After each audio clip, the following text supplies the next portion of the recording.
Hello, friends. Mostly on my channel, I talk about books, and I do love to read, but I also love movies. And with books, I keep this list of like what I want to reads. Want to reads, and I have this very extensive list of 150 or 200 books on my want to read list. That it's really hard to get to those. And movies are sort of the same way for me. I have different applications that I have access to, and I will have lists on those applications of movies that I would really like to watch. And so I'm always sort of behind on the books that I want to read, and I'm also behind on the movies that I'm interested in seeing. Well, so what I decided to do recently was do a 30 movies in 30 days self-challenge. And so I just wrapped this up, and it was a really fun experience. So what I basically did is I watched a movie a day for 30 days. And so, how I chose what to watch. So like I mentioned, I have these lists, right, on the different applications that I have access to for streaming. And then there's also some new releases that were coming out that I had heard about, I had seen trailers for. And so, some of those, I ended up watching some of those, going to the theater and watching those. So that's sort of how I curated my list. But how I chose the actual movies to watch was just purely by emotion and intuition. So I had the lists, and I would just kind of like every sort of evening right after work, I would just decide, what am I in the mood for? What's calling my name? What seems to be appealing to me to watch tonight? And that's how I would choose the movie to watch every day. Now, on the weekends, I would be able to go to the movies easier. And so I would decide, do I want to go and see this, today, or do I want to watch something on my streaming list? And that's it was just purely to intuition and emotionally led. So there was no rhyme or reason to it. I saw all sorts of different kinds of movies. These are the list here that I saw.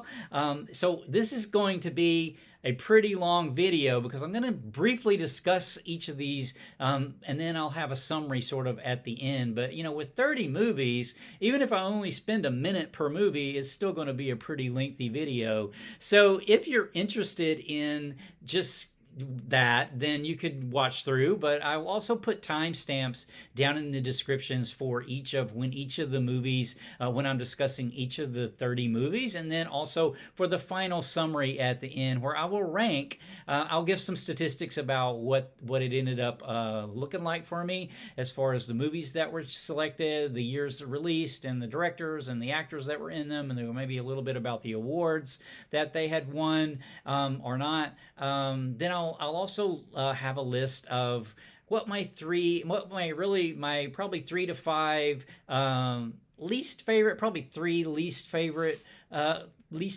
were, and then probably my top 10 of my favorites, and then especially the top 3, the bronze, silver, and gold medal award winners for the most enjoyable of these. So, spoilers. So, I'm going to, in the descriptions, I'm not going to give away anything that I would think would detract from a person seeing the movie for the first time, but I will describe a bit about the movie, about the movie, what the movie's about, why I decided to watch it, and then sort of my impressions of it after watching it. But if you're one of those people, what I think is a spoiler are not a spoiler, someone else might think is a spoiler. So if you're one of those people that really don't, you don't want to know anything about the movies at all, you might want to just skip to the summary. But like I said, I will not be giving away anything that I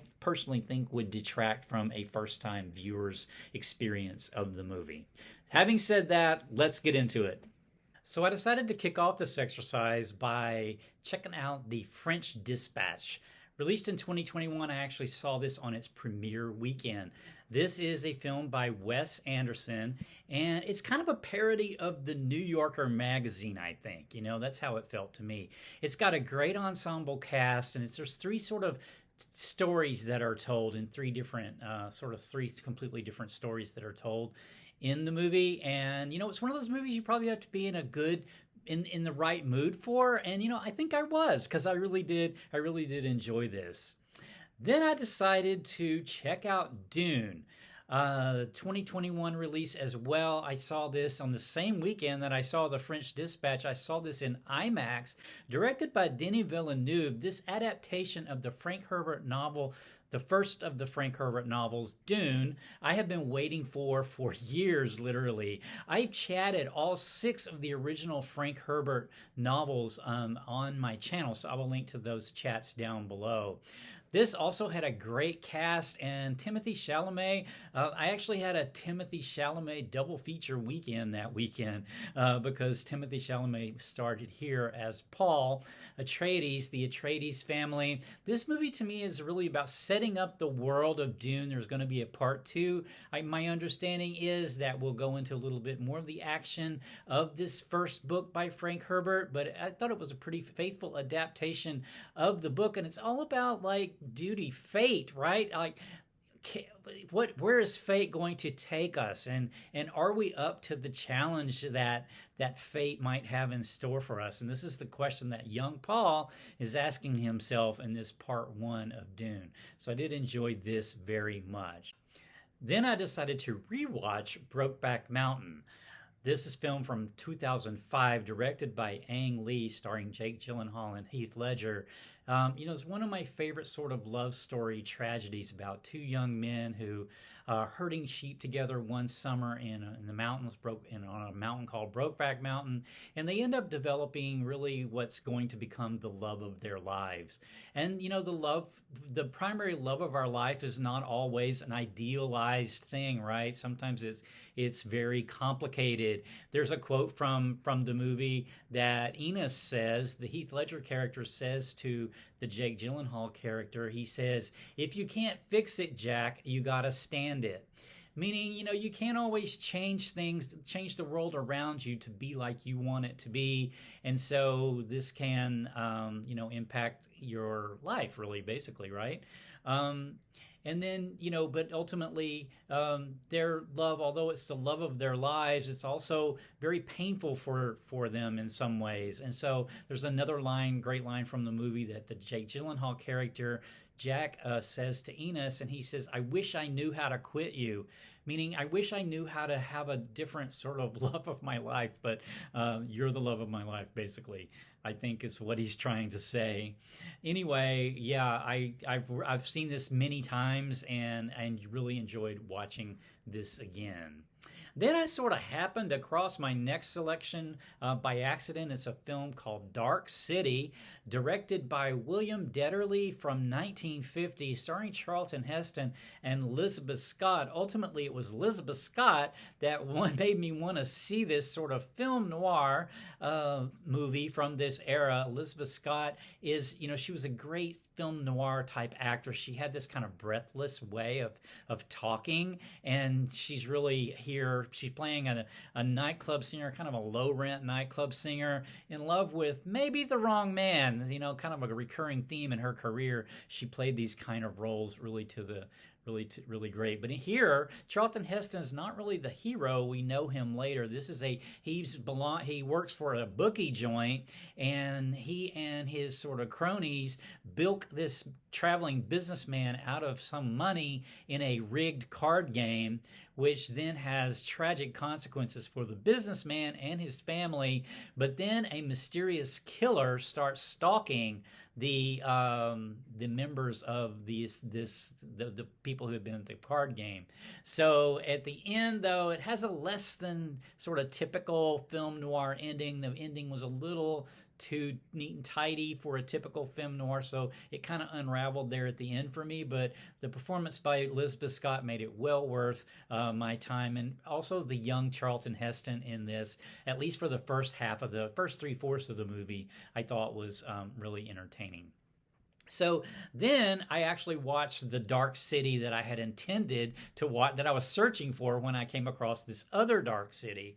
Dark City from 1998 and directed by Alex Proyas, starring Rufus Sewell and Jennifer Connelly. This is in also Kiefer Sutherland, William Hurt, so it's got a great cast. This is all about reality, right? And like, people, do we make our own reality, or is someone making this reality for us? It seems like most people are asleep, right, and sleeping through their lives, and yet every once in a while one of us will wake up and can start to then impact reality. And that's sort of what this film to me explores, and it's just so much fun. This was a rewatch for me. I saw this back in the 90s, had not seen it since, so great fun time I had with that.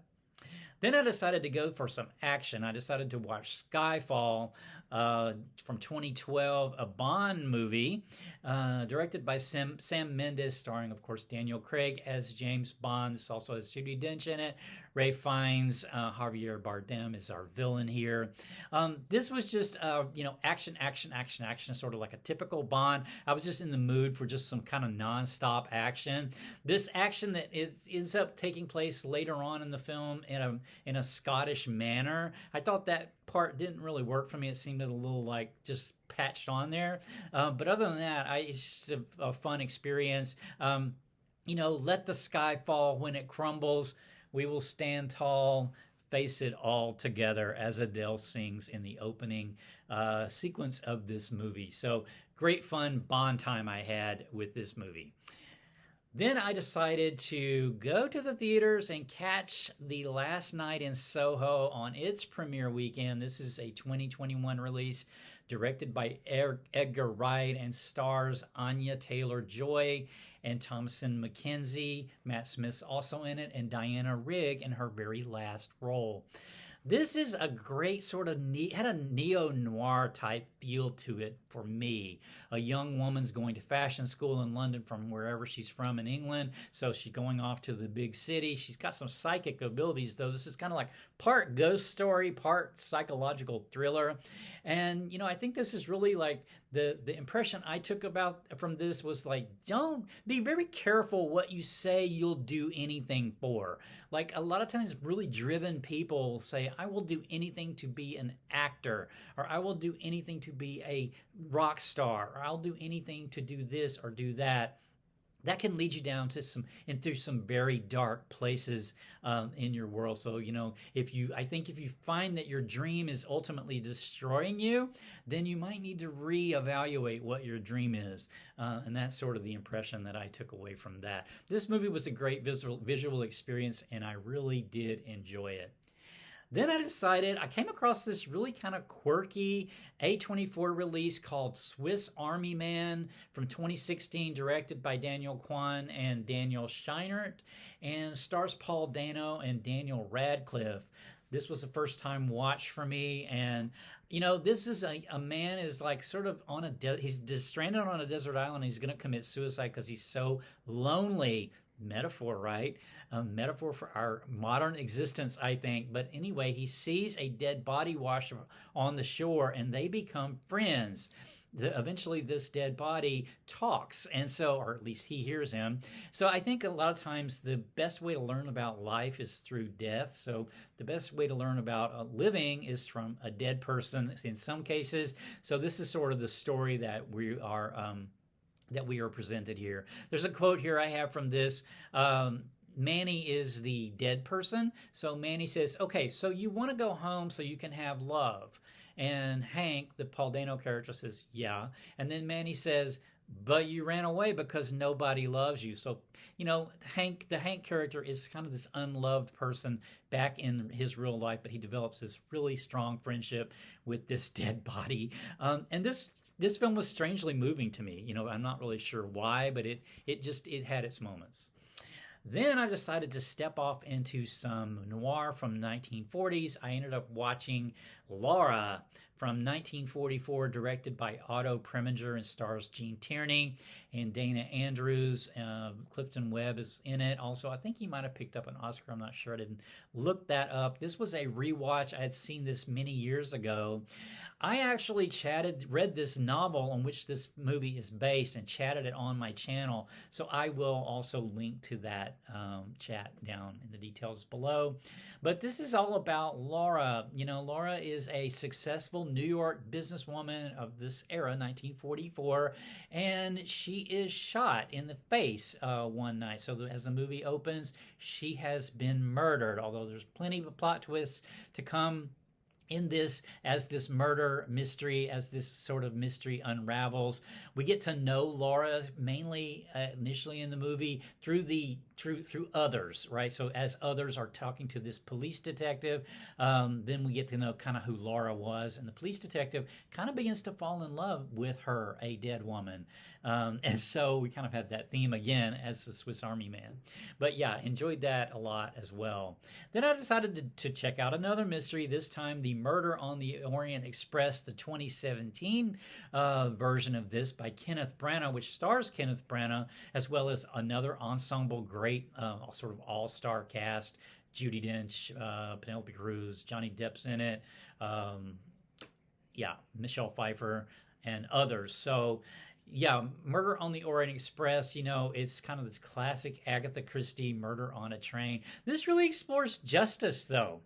You know, this ending was a little different. So I'd seen the previous, the one from like the 70s, plus I've read this book. So, I mean, I knew how the mystery ended. The first half of the movie, I actually was kind of bored. I mean, the first half of the movie up until the time of the murder, because the movie just, I already kind of knew, you know. But then it kind of picked up in about the halfway point. And then the ending was so different than the previous ending, you know, a bit different. And so it had this sort of focus on justice and what is justice. Is justice the law only, or is there some other greater justice that's even more important?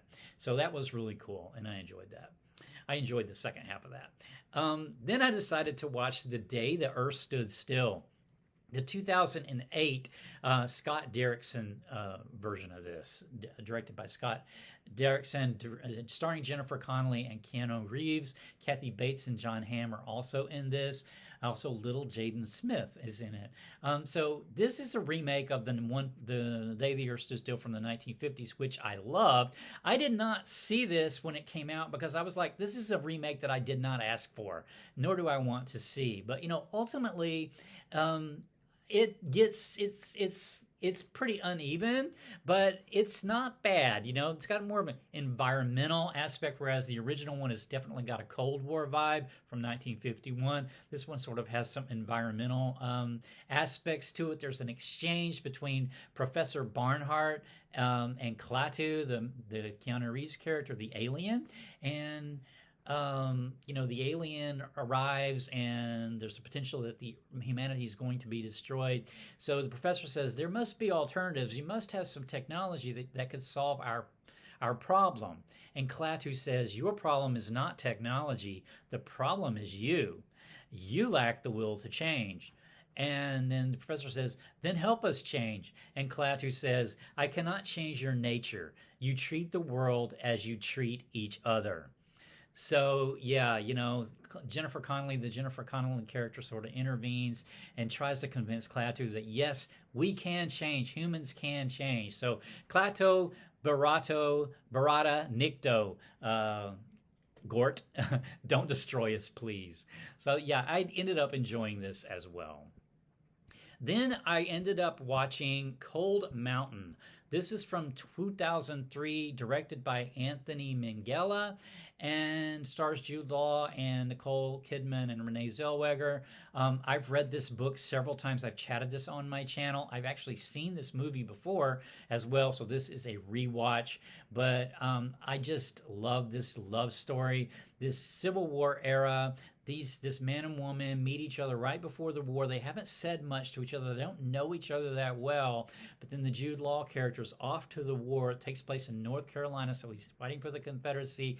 The Nicole Kidman character is left behind on her farm, ultimately kind of trying to fend for herself, and she comes from Charleston. She's not equipped to do that, so it's two different struggles going on. Inman, the character played by Jude Law, ends up deserting and starting this long walk back home to Cold Mountain, and he really clings to Ada, the thought of her waiting on him, and she's waiting on him. She is waiting on him. So she writes in a letter to him, "My last thread of courage now is to put my faith in you and to believe I will see you again. So now I say to you, plain as I can, if you are fighting, stop fighting. If you are marching, stop marching. Come back to me. Come back to me is my request." And that's basically what this movie is about, him on his long journey home back to Ada. So it's just a beautiful movie and a beautiful book, too. I'll link to the chat down in the details. Then I decided to watch Purple Noon from 1960. This is a French film. First time I've ever seen it. First viewing, directed by René Clement. Stars Alain Delon and Marie Laforêt and Maurice Ronet. This is a French film, as I said. This is actually the first adaptation of The Talented Mr. Ripley. So the cool thing about this is it was made in 1960. So if you've seen the later version that stars Matt Damon and Jude Law and Gwyneth Paltrow, it's set in that time, Italy of like 1960. The beauty of this movie is actually it was filmed during that time and on location, so it's way more authentic for the period. It's the basic sort of same story, though, from the novel, and as far as the later version of it, where Mr. Ripley, Tom Ripley, is supposedly sent over to Italy to try to convince this son of a wealthy man. He's going to pay him to do this, talk his son into coming back home to the United States. But Tom Ripley is sort of the ultimate con man, and so it goes from there as far as Tom Ripley assuming the identity of his friend. And this was a great sort of, like I said, a visual sort of treat. Many other reviews, I'm not familiar with this French actor, Alain Delon, but many other reviews mention that he was at his absolutely most handsome in this film, and he is quite handsome in this movie. So next, I decided to watch Death Kiss. This movie's from 1932, and it's directed by Edwin Marin, and it stars the classic film Dracula actor Bela Lugosi. But what caught my attention about this initially was that it is a pre-code film, and so I'm always curious when I read a description and the movie calls out the fact that it's pre-code. That makes me think there's something in it, that I'd be interested to see.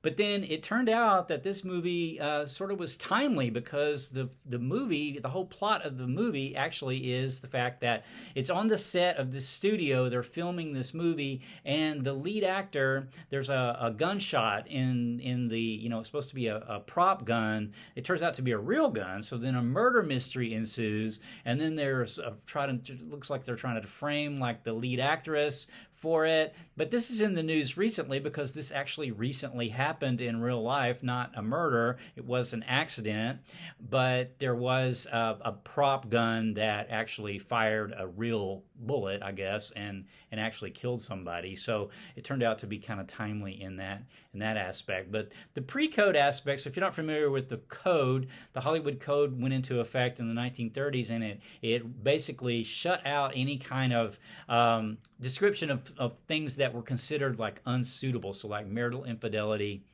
homosexuality, things like this would not be seen again in films for decades after the code. But pre-code, in early sort of the 1930s, before the code, there was a lot of this being depicted. And so it turned out in this movie, the aspect I think that probably would have run up against the code eventually would be the marital infidelity that's depicted in the movie, where there's this woman's like going to a hotel to meet a man to cheat with her husband, becomes part of the plot. And there's also a gay character on this who's also is sort of treated, sort of in a stereotypical, humorous sort of comedic way, but nevertheless, gay characters in film would disappear basically after, not disappear, but largely disappear after the code.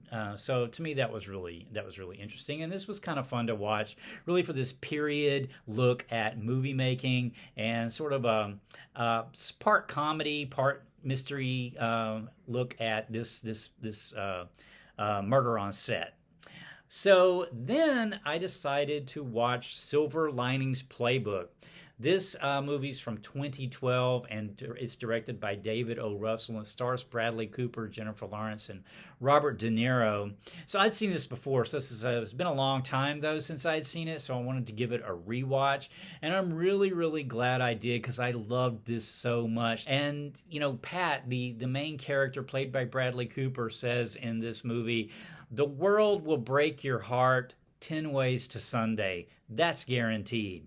So, you know, life's got a lot of heartache in it, right? And we hurt each other in all kinds of ways. Even the people who are closest to us hurt us in some ways. But, you know, we look for those silver linings, right? So to me, the silver linings are love, forgiveness, and acceptance of your flaws and the flaws of those around you.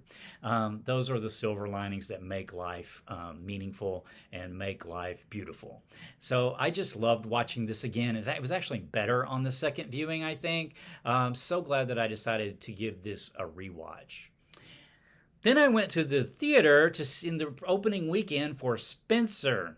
This came out in 2021 and directed by Pablo Larraín, stars Kristen Stewart, and then co-stars Sally Hawkins is also in it. But this is really the Kristen Stewart show. She's playing Princess Diana. This movie takes place over the course of a Christmas holiday of like 3 days with Diana with the royal family, and it's really all about anxiety. So, you know, Diana, at this point, this is late in the marriage when she's thinking about leaving Prince Charles and sort of setting up her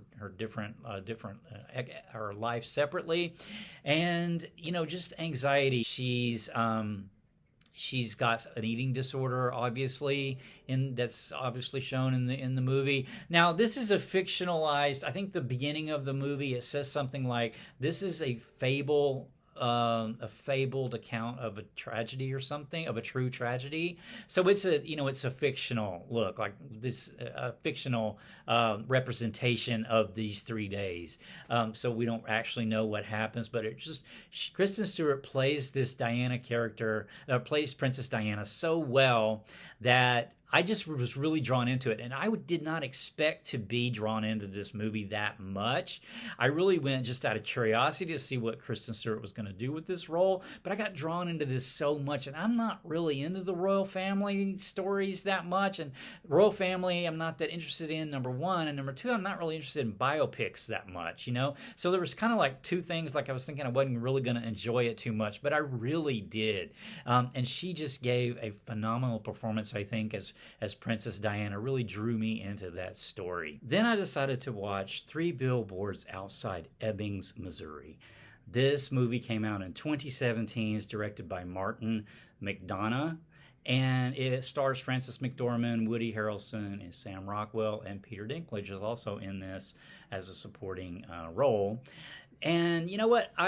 I enjoyed this too. I wasn't sure what to expect. I decided to watch this because it just sort of sounded interesting to me. Plus, I knew that Frances McDormand had won a Best Actress award for this, and I had just never seen it, so I was real curious what it was about. I really got drawn into this story as well. It's about a woman whose daughter has been raped and murdered in this small town in Missouri, and nothing has happened in many months. There hasn't been any leads in the case, and so she decides to put up these, she pays for these billboards. There's 3 billboards that are really underused as you're coming into town, and she puts up these billboards that ask the question about, specifically calling out the town sheriff, why there hasn't been any activity on her daughter's case.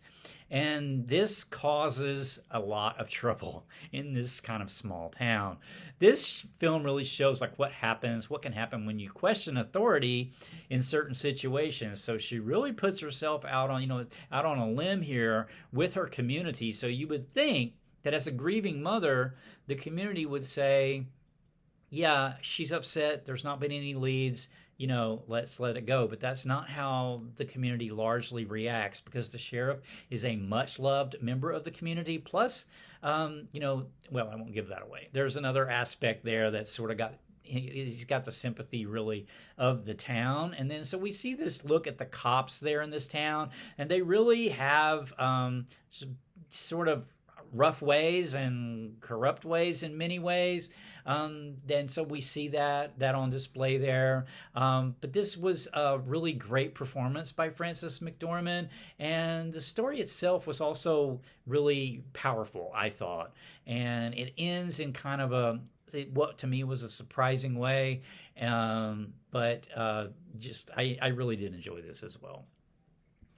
Then I watched another new release for me, first time view, The Harder They Fall.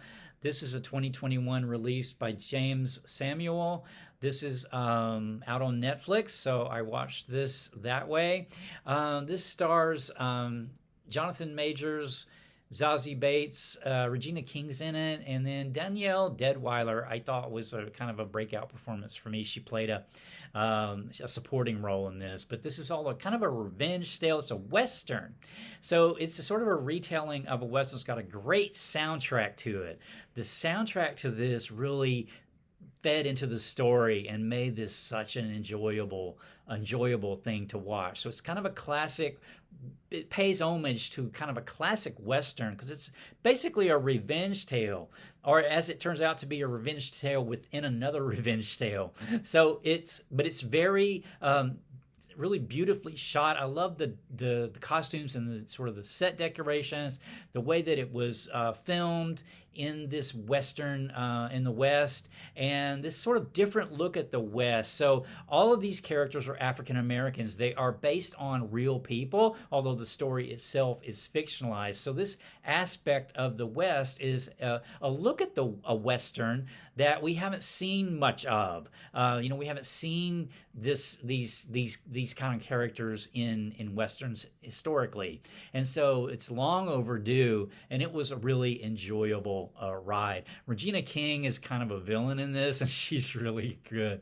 Yeah, so I did enjoy this a lot as well. Okay. Then I decided to go back into the 1940s and watch a film noir.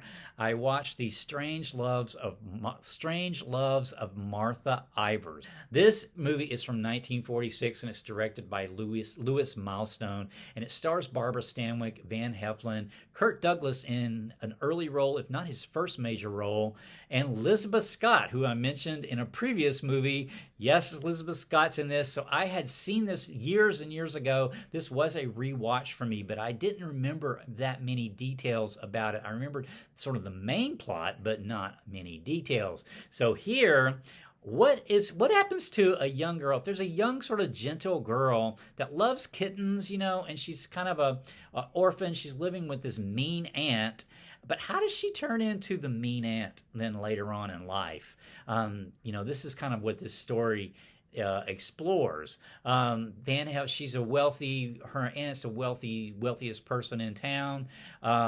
She's Barbara Stanwyck as a young person tries to run away, but then years later she has these childhood friends. The one played by Van Heflin, the one played by Kirk Douglas. As she's older, then she's married to the Kirk Douglas character, and Van Heflin has been gone from the town. He ran away on the day of this sort of major life-changing event happened, and then he returns in, meets Elizabeth Scott, and, film noirish drama then ensues, and it's a great one of the great film noirs. I think this has something like 100% on Rotten Tomatoes or something. It's really highly critically reviewed as far as this sort of film goes, and yes, I did enjoy this very much. Then I decided to watch The Lighthouse. This is a 2019 release directed by Robert Eggers. Stars Robert Pattinson and Willem Dafoe. Oh boy, this one, I decided to watch this because I had heard about how interesting and kind of like creepy it was. So it's filmed in black and white. It takes place in this isolated lighthouse over the course of like a month in this terrible storm. And there's these two lighthouse keepers. Willem Dafoe is kind of the veteran. He's been there a long time. And Robert Pattinson is the new guy. And they sort of go a little bit nuts in this isolation. And there's something mythological about this, especially how it ends. So there's that sort of element too. And at the end of it all, I probably need to watch this again at some point to sort of get another look at it and get a deeper look at it. Because this first viewing, I'm not sure it's quite enough. But, I enjoyed it. I was really drawn into it because it's really compelling. Although, it is sort of a different kind of movie. Like it's not exactly like a linear plot, like we're here and then we end up here. It's definitely a psychological sort of thriller. But I did also enjoy this.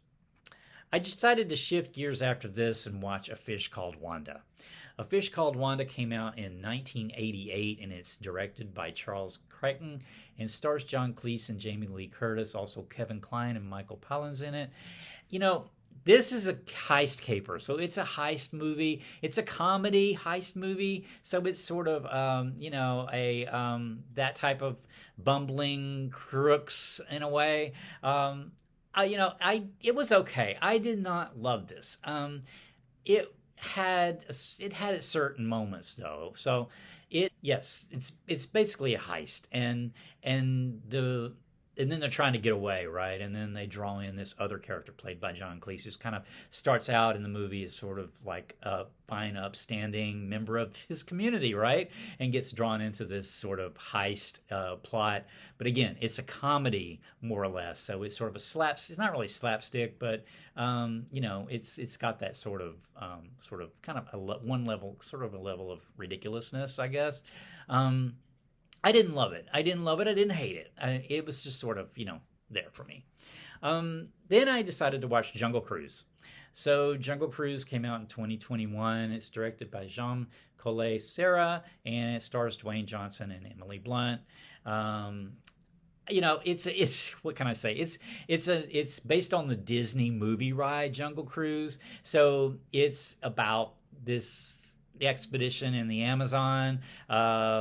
Dwayne Johnson character runs this boat that takes people up into this river, the Amazon River, and Emily Blunt is this English woman who comes to Brazil with her brother in search of kind of a lost city, this lost secret knowledge that's in this lost city, and hires Dwayne Johnson to take them there. Of course, it's fraught with danger. Ends up having some supernatural elements in it as well. So it was really fun. It's kind of an Indiana Jones-ish kind of movie. So it's not.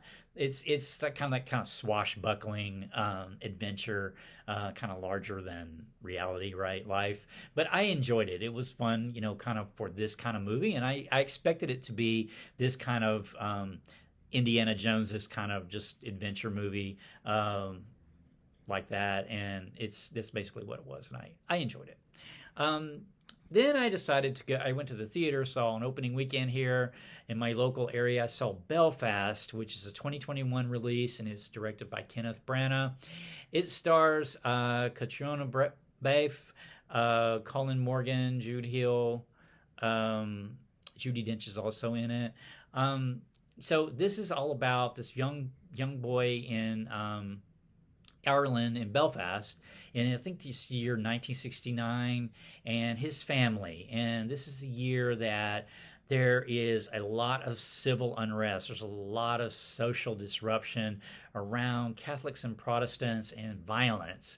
And the Protestants are trying to push the Catholics out of this neighborhood. And then this one family, which is a Protestant family, they're in this neighborhood, and they're struggling financially. The dad is working out in England, so he's away a lot, and the mother's really struggling to look after the kids, and also in this sort of troubled time. And then the grandparents are there as well. Judi Dench plays the grandmother, so the grandparents are a very stabilizing influence for the kids. Jude Hill is the young boy. And then the family needs to make a decision about to go immigrate somewhere, move somewhere else, or stay there where their roots are. And, they don't want to leave where they're from, but the situation might call for it. So that's sort of the decision that they have to make. And this was really, really a beautiful film, shot in black and white, set in that 1969 era. So that sort of background music and look to it was really enjoyable for me. This has picked up some awards already in the festival season and is being buzzed about for Oscar talk in the future. So it wouldn't surprise me if that turns out to be the case. So then I decided to watch Howard's End. So Howard's End is from 1992, and it's directed by James Ivory. This is one of those period Merchant and Ivory productions from that period. And it stars Emma Thompson, Helena Bonham Carter's in it, Anthony Hopkins is in it. And, it's a period piece that's just gorgeous to look at. It's about a house, basically. Vanessa Redgrave, I believe, is the woman that starts out with the house in the beginning, and she befriends the Emma Thompson character, and they become friends in London, and then she decides to leave her house, which is called Howard's End. She loves this house. She has a remarkable sort of sense of place. And so this was really important to her, but it's not that important to her family. And so she leaves it she sees something in the Emma Thompson character that she feels like she should be the one to get the house. But then when she dies, her husband decides against that, right? But then all sorts of things end up happening as far as there's a difference there. There's a class. So the Emma Thompson character, her sister is played by Helena Bonham Carter, and they are really, they're very progressive for the time. They enjoy talking about ideas and books and things like that. The other family, the Anthony Hopkins family, they're very, they're wealthy and they are very traditional. They don't have any interest in anything like that. And so, there's that. But then the two families become intertwined, and Margaret, why did you marry this guy? Oh my gosh. Love, you never know where love's going to take you, right? And I guess that's a lesson to be learned here. But, at the end of the day, it's just this sort of look at the class system in England of the time, as well, and the prejudices and the inequality among people. And then also just that sort of look at how a person can go from being this sort of progressive person to being, really taking orders then from her husband in a way that changes her. It changes her more so than him. Does he change as much as her? I didn't see it. Maybe a little bit when he was really sort of forced to. But yeah, nevertheless, I enjoyed it. Okay. Then I decided to watch Blade Runner 2049. This was a rewatch for me, but I wanted to see this again. This came out originally in 2017. It's directed by Denis Villeneuve. It stars Ryan Gosling. Harrison Ford is in it, Ana de Armas and Sylvia Hoeks. Robin Wright's also got a part in it, a supporting role. So I saw this back, when it came out in 2017, but I have always really wanted to see this again because I really thought, I might have missed something because I didn't really particularly love this when it came out in 2017, but I felt like I should have loved it. And so I felt like maybe I was missing something that I would benefit from a rewatch. I'm really glad I did because I really did enjoy it more this second time around. I think I understand it a bit better this second time around. The Ryan Gosling character especially, I felt like I didn't get it completely. This sort of character in the beginning, he's a replicant. So this takes place in the future, obviously. This is it's sort of a sequel. I guess you can't really, it is a sequel, I guess, to the original Blade Runner from the 1980s. this is all about what does it mean to be human? What is memory? Are memories ours? Does it, are they real? Does it matter if they're real? Really? So, it's sort of that beautiful exploration of that. And the film's just beautiful. It's sort of this neo-noir, this sci-fi noir-ish kind of look to it. And great music. So it's got a great soundtrack, I thought, especially the second time. I really got absorbed more into the second viewing, more into the visuals, more into just the emotional feel of the movie. I think the first time I watched it, I was just more intellectually worried about the story and thinking about the story. This time I was more into just the emotional impact of the environment that I was in. And so I had a different experience with this second viewing, and I'm really glad I watched it again. Really, really did enjoy that. Then I decided to watch Parasite. So Parasite was the Best Picture winner from 2019. This was released in 2019, obviously. And it's directed by Bong Joon-ho. And it stars Song Kang-ho and Lee Sun-kyun. And it's a Korean film. It was the first non-English language film to win Academy Award. I had never seen it, though, so I was always really curious about this. And wow, really, really powerful look at inequality and capitalism. This is all about a rich family and a poor family. So the poor family is really struggling. They can't get gainfully employed, so they're always struggling, really paycheck to paycheck, or just from moment to moment, week to week, paying their bills, keeping their cell phones on, stuff like that. Then the wealthy family, of course, they live in this beautiful architecturally designed house, and the poor family starts to insinuate themselves into the life of the rich family through becoming employees. So it starts out with the young son becomes the tutor. His college friend suggests that he become the tutor to this family's daughter, which he does, and then he gets the rest of his family. He gets his sister hired then in a way, and then they wind up getting the mother and father hired as well. So but the rich family, of course, they don't actually know that these people are all related, that they're all one family. So there's that going on. And then there's a deeper mystery going on as well that I won't divulge, but really kind of powerful in the look at this sort of look at inequality and sort of the people who have it easy and the people who have it all versus the people who have to struggle for everything and compete sort of ruthlessly for just earning their basic, money.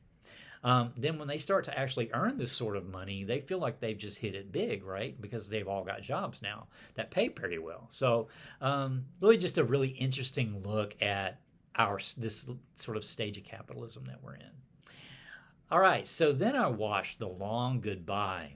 This is a neo-noir from 1973, and it's directed by Robert Altman. It stars Elliot Gould. Sterling Hayden's also in this, and Arnold Schwarzenegger has an uncredited part. The female lead in this is Nina Van Palen. I'm not familiar with that actress, but she had a fairly large role in the movie. So I don't know why I never watched this. I had seen this around before, and I love noir and neo-noir. I have never watched it because I've never really liked Elliot Gould that much as an actor, but I have to say here, I am so glad I finally decided to watch this because this is really a really good movie. Some movies age better than others, and I think in this case, this movie's probably aged better. It's probably better now than maybe it was perceived at the time. I think at the time it did not get great reviews, did not do that well at the box office either, but now it's considered a really good film, like a neo-noir, and considered one of Elliot Gould's best performances ever, and it really is good. This is all about Philip Marlowe, the Raymond Chandler detective that recurs throughout several of his novels, and this story takes place where Elliot Gould's friend had asked him, something happens, and his friend asked him to take him to the border so he can go to Tijuana. And then ultimately, the news comes back that he's committed suicide, and his wife, and he's murdered his wife, and then committed suicide. He murdered his wife and then left town, which Philip Marlowe took him to Mexico and then committed suicide. Well, Philip Marlowe does not buy this story. He feels that he's a detective, right? But private detective. And so he feels like there's something else going on. So he sets out to figure it out. This was really good, though. Really great atmosphere. So it's got this 70s atmosphere. So this book was written, I think, in the 40s, if I'm not mistaken. I'm not sure when the book came out, but Raymond Chandler was writing in this period of the 30s and 40s. So it's written in that period, but this takes that book and transposes it into 1973. So it takes place in 1973. So the look of the movie is the 70s. This, look at 1973 LA, and it's all about I think the cool part about this to me was how it portrayed Philip Marlowe as sort of this product of the he's a loyal person, very loyal to his friend that he took to Tijuana, and very loyal and very sort of noble in a way. Compare that with the society around him, which is either self-indulgent and just self sort of interested and self-indulgent, or violent, and greedy. So he's sort of up against that backdrop, and it's just very well done. And I really did enjoy this a lot, and I will watch this again sometime in the future. This is one now. This was my initial viewing, and I will see this again in the future. So next I decided to watch Dawn of the Dead from 2004, directed by Zack Snyder. This starred Sarah Polley, Jake Weber, Ving Rhames, and Ty Burrell's also in this as a kind of a minorish but yet frustrating and annoying character. So yeah, this story is a zombie apocalypse story, and it takes place. There's a nurse that's at work. She's kind of having to work late. She's kind of ignoring the signs that something's wrong. They've admitted somebody to the hospital. They can't quite figure out what's going on with them, and she mentions that. And then on her drive home, there's some of these sporadic news reports that are on the news that we hear briefly, but she's like switching radio channels because she just wants to hear some music.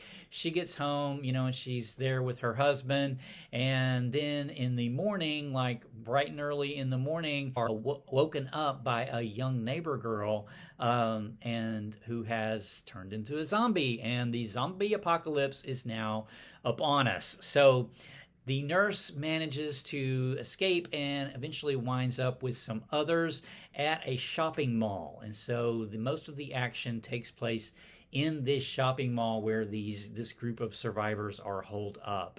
And you know what? This was a really enjoyable movie to watch. So, I'm really averse to tension and anxiety and being scared, but it had these sort of, moments of tension and horror elements in it, and, a little bit of violence. Obviously, you can't really have a zombie apocalypse without some violence, but, it ultimately had the way it was paced to me, made it very enjoyable. So, to me, this has kind of like rings about impressions. It's like, is this about society or like our decaying social structure? Like, this is the puzzle to me about zombies, about why they're so psychologically terrifying, and also how these movies sort of seem like metaphors in some ways for some social issues. So, is it about crumbling social connections or our crumbling society, or is it about capitalism and materialism? Because, they are in a shopping mall.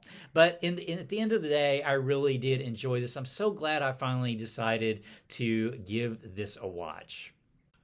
Next, I decided to watch The Trip to Bountiful.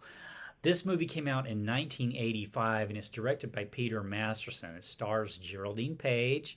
It's got John Hurds in it, Rebecca De Mornay, and Carlin Glynn as a supporting role. So Geraldine Page actually picked up an Academy Award for Best Actress for this performance. But I wanted to see this again. This was a rewatch for me. I saw this originally back in 1986, I think on a VHS cassette rented from Blockbuster. I know it was that time because my grandmother had just passed away, and within like a month of when I saw this the first time. And so I was really curious how I would interact with this movie again after so many years, because at the time when I saw it initially, it reminded me so much of my grandmother. This main character, played by Geraldine Page, has a real sense of place. The place where she spent most of her life, a town that really no longer exists called Bountiful, Texas. So, but the character is living in Houston with her son and her daughter-in-law, played by Carlin Glenn, who is her daughter-in-law is extremely selfish and really really annoying actually, and treats her really like a child, So she's kind of a prisoner in a way. It feels like they live in this 2-room apartment in Houston. Her son John Hurd, we get the idea, has had some kind of sickness, and so they really struggle with finances. And so Geraldine Page's character, her pension check, her daughter-in-law kind of waits on that to come and then snatches it right out of her hand, the minute she gets it. Well, Geraldine Page realizes, she's sort of nearing the end of her life. And so she wants nothing more than actually to return home to her home in Bountiful, Texas. And so she has tried to get away in the past by going to the train station or the bus station, but her son and daughter-in-law always kind of catch her. Now, her son's not necessarily a bad person. Like I mentioned, he's got a lot of financial issues. He's also had this illness as well. So it's not like he's like trying to keep her imprisoned. He just feels like it's not good to return to the past because it's, he's got this idea, he needs to focus on the present, not the past. Whereas the Geraldine Page character is really focusing on her past now that she's, sort of nearing the end of her life. And I think this was one of the main impressions that I had about the movie, was how the different generations see the past differently. So, an elderly person, the older you get, the more of your life that's actually behind you. And so this sense of where you've been is very important to you as you age. For a younger person, though, they're more interested in where they're going rather than where they've been. And so, that sort of difference is one of the main impressions that I had from this movie. And it's different because when I was younger and saw this initially, I was seeing that character through my grandmother, really, at that point in 1986 when I initially saw it. But now I feel like a little bit more identifying with the main character, with the Geraldine Page character, now that I'm older. So I enjoyed this so much. It's really beautiful. The Rebecca De Mornay character in this is a woman so Geraldine Page does eventually escape and then goes on this journey to her town in Bountiful. Now, it takes her quite a bit of effort to get there, but she winds up on a bus, and that's when she meets the Rebecca De Mornay character, whose husband has just gone overseas. This is the 1940s, so it takes place in the 1940s. So her husband's gone overseas, so they strike up this sort of friendship, like you do sometimes. When you're traveling, you make this friend on the bus or on the plane or whatever that just lasts for the journey. But through this relationship, though, we really learn a lot about the Geraldine Page's character's past and some of the joys and pains that, joys and sorrows that she's had, and, really why she wants to and needs to actually go back to Bountiful to see it again before she dies. So just a beautiful movie. I enjoyed this so much for this second viewing, and I'm really glad that I got around to rewatching it. So for my last selection, I decided to watch Nomadland. Nomadland came out in 2020. It's directed by Chloe Zhao. It stars Frances McDormand, and David Strathairn's also in it in a supporting role.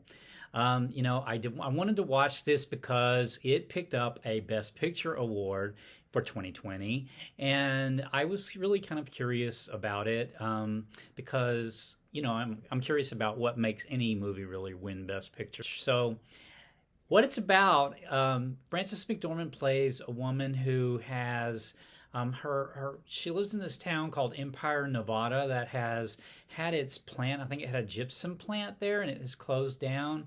And her husband's died, we find out. And anyway, she's decided to take up this sort of nomadic life where she's living in her van.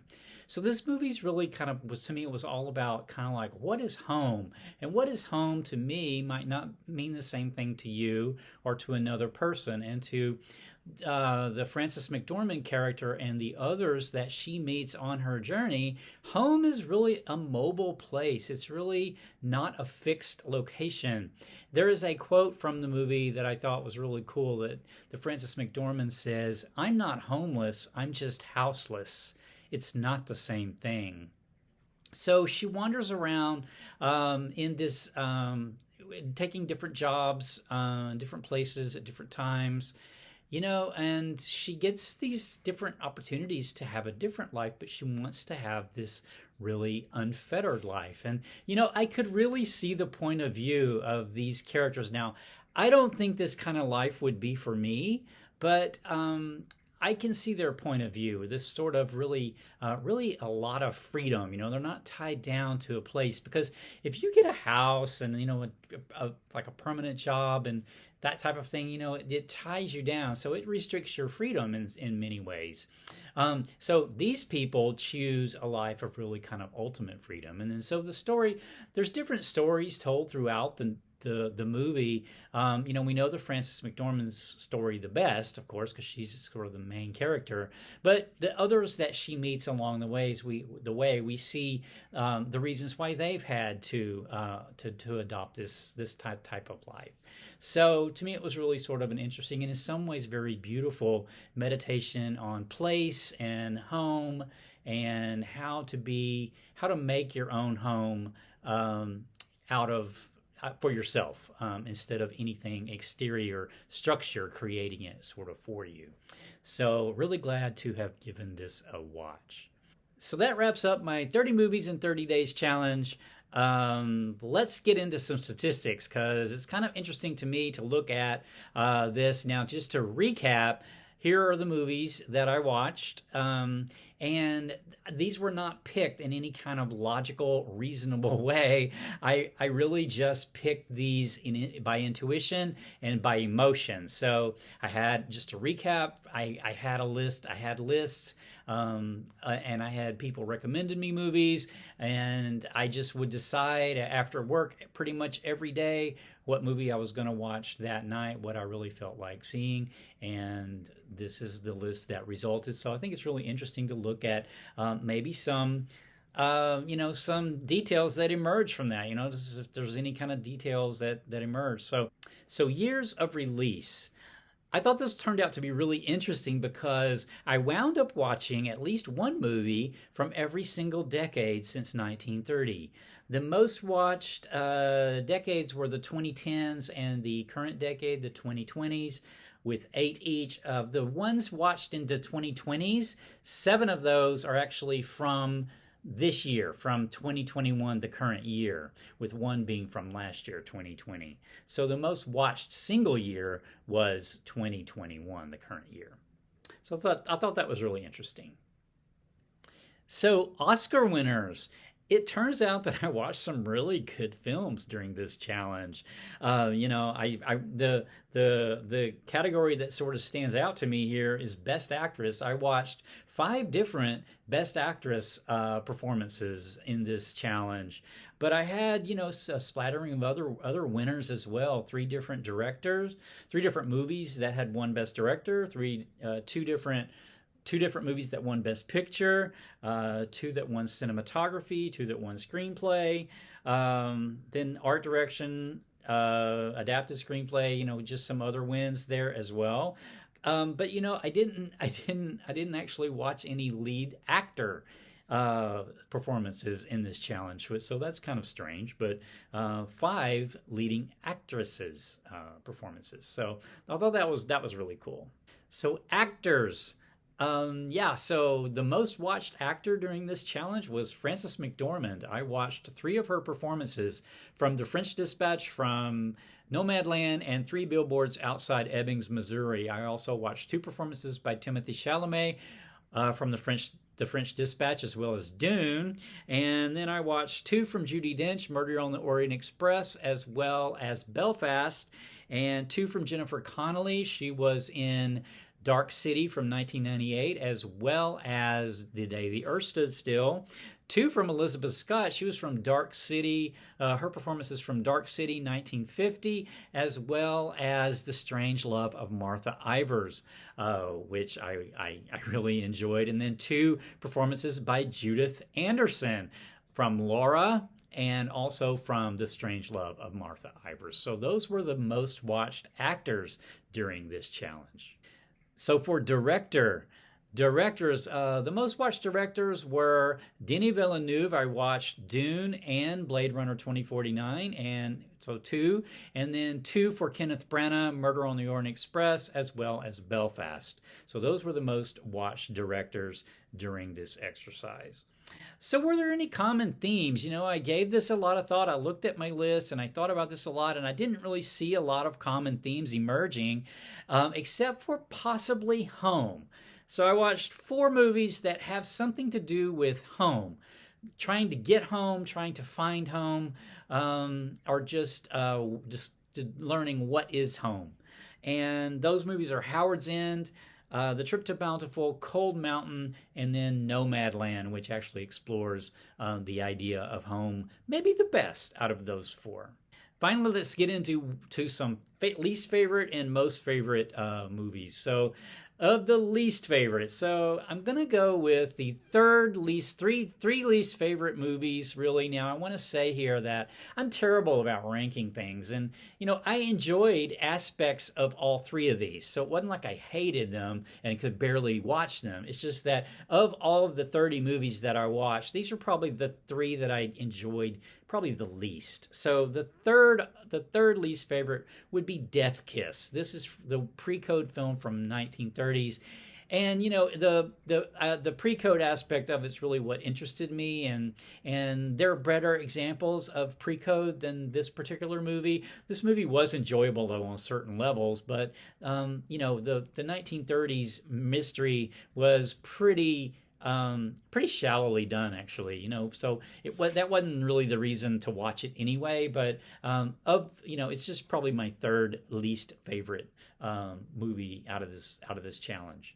And then number 2, A Fish Called Wanda. This sort of heist movie that's borders on the ridiculous. It had its moments, but I didn't really love it. I just something about it just didn't really ring with me. For one, I didn't really like the stuttering, making fun of. There's a character in this movie that stutters, and that's part of the humor that they make in the movie. And I just, that kind of humor does not appeal to me, and it was cringeworthy. Actually, I had to fast forward sometimes those scenes because I found them so cringy. And then finally, probably the number 1 least favorable, the least enjoyable of the 30, I think was Murder on the Orient Express. And I think this is because I was already so familiar with this story. I actually got pretty bored about for the first probably half of the movie. I actually stopped and went and did something else and came back to it because I had kind of gotten really bored with it. It did pick up there towards the end, but of the 30 movies, it's probably the one I enjoyed, the least.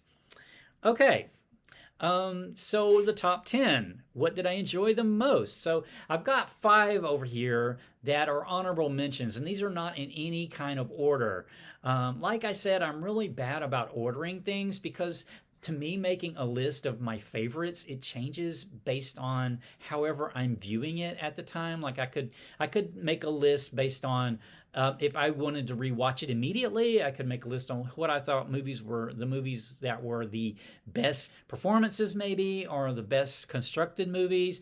But these are just really an intuition about what I just emotionally think were my top 10 most enjoyable movies that I watched in this 30-day challenge. So here's the honorable mention 5 in no particular order. Howard's End, great period piece. Parasite, great commentary. Also great visuals. Brokeback Mountain, one of my all-time favorite movies.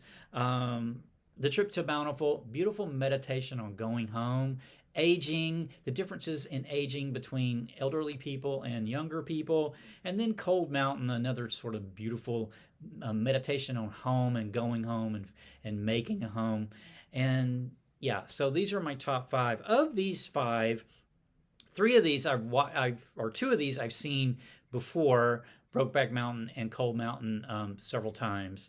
The others were, a couple of them I had seen before. Parasite was the only one I had never seen, but I had seen them long ago, so they were almost kind of like new watches for me.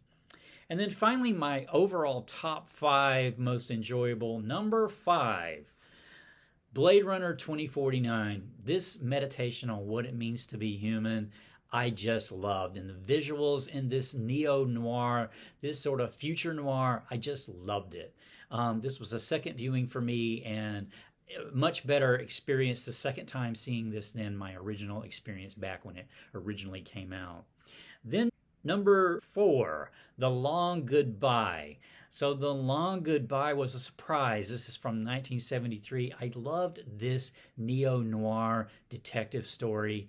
This sort of visuals from the 1970s when it takes place was really cool, but I really liked how they did this character, Philip Marlowe, the detective in the movie, where he is a noble person, and yet the society around him is self-indulgent, either really self-indulgent as portrayed by his neighbors, or very violent. So, I really liked that sort of look at this character as he navigates his world that he finds himself in 1973 while he's trying to solve a mystery. And then number 3, my bronze winner was Spencer. Spencer, I did not expect to love this movie. I went into this thinking I wouldn't particularly love it because I don't particularly like royal family stories or biopics, but I was really drawn into this, and this was mainly due to the Kristen Stewart performance here of Princess Diana. So it really drew me in and really had a big emotional impact. The soundtrack here, the film score, was so contributed to this so much, as well as just her really, to me, flawless performance of Princess Diana during this 3-day Christmas holiday. Then my silver medal winner is Dune. Dune, I had been looking forward to this for years. I'm a big fan of the books. I've read all 6. I'll link to those chats down below. I was really looking forward to this adaptation to see what Denis Villeneuve was going to do with this source material, and he did a great job. Beautiful visuals. Timothée Chalamet, to me, became Paul. Really the Paul that I see in the books. Reading the books, Timothée Chalamet really looks like that Paul, and even has the mannerisms that I think of that Paul. Sort of a slight person, young man, and not terribly powerful or strong physically, but strong and powerful in other ways. So this movie is a part 1 of 2 adapting this first book, and I can't wait for part 2. Loved it. Great experience. I saw this in IMAX and was not disappointed. Finally, my gold medal winner is Silver Linings Playbook. Silver Linings Playbook was so beautiful. It was so, to me, just a great performances by Bradley Cooper and Jennifer Lawrence. Jennifer Lawrence actually won Best Actress for this role. But this look at the characters here who learn to accept their own flaws as well as the flaws of those around them.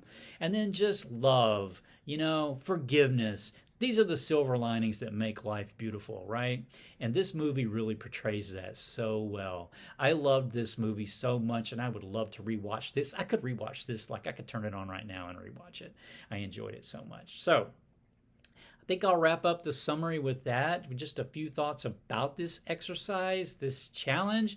I love to do these sort of self-challenges of various kinds, and this one was a lot of fun to do. I may do this again in the future, maybe more around curating an actual like film festival for myself, maybe around some topic or something. So I think that would be real cool. If anybody has any cool ideas about that, drop them down in the comments below. But I think that just my key sort of thoughts about it, final thoughts on it, was that, anytime you do anything in an intentional manner, sometimes you have a deeper and a different experience than if you just, randomly do things. And so this intentional experience of watching one movie a day, that very intentional act, really created an environment that I think I watched these movies differently than I otherwise would have. And so that was a deeper experience, and I just got a lot out of it. I mentioned these top 5 movies, but really I enjoyed really all of them in some way and got something from all of them in some way or another. So it was a great experience, and I'm so happy that I just went ahead and made it through all 30 days watching a movie a day. It was a lot of fun. So I'll leave it at that, and until next time, take care. Bye.